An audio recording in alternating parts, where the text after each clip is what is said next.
Ya buna ne yapar? Saki. Koyu da ayırma ayda bak. Koyu da ayırma ayda sakın.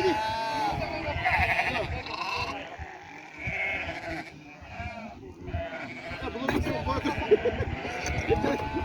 Ya ağzında. Gaz buna. Bu ayırma aşağımızda.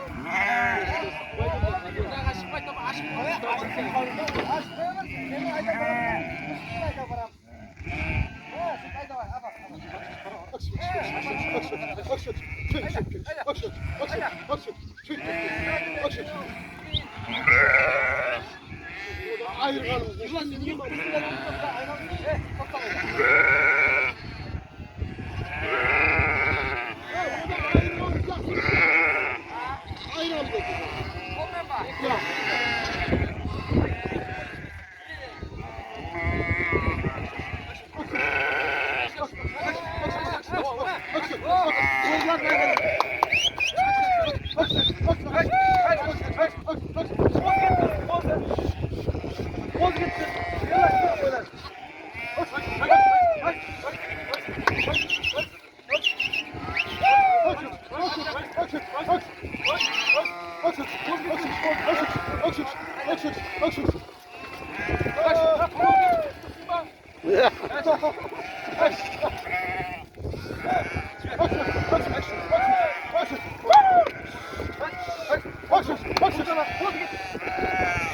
Kozu gitmesin kozu.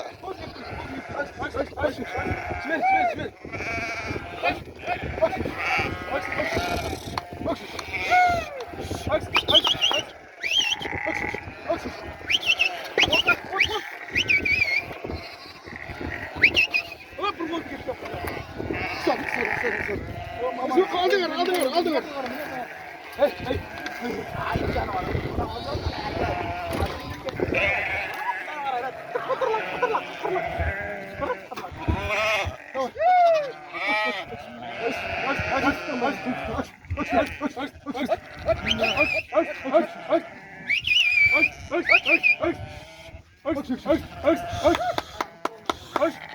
Bana dur.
Şaban bunu.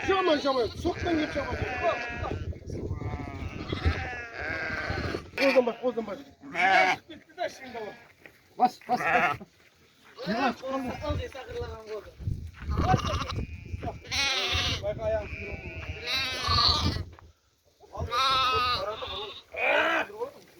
Bugünkü kozlar kaldı. Pas verdim ha? Ya. Ya bu koy çomaldırasınlar mı istiyorsun?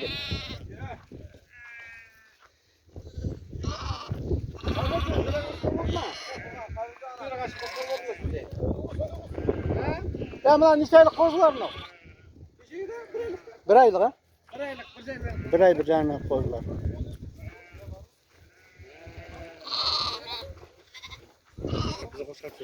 Kaçsı?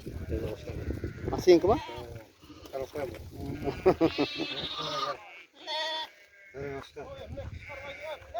Aldım hakkımda kadar bulur bizi.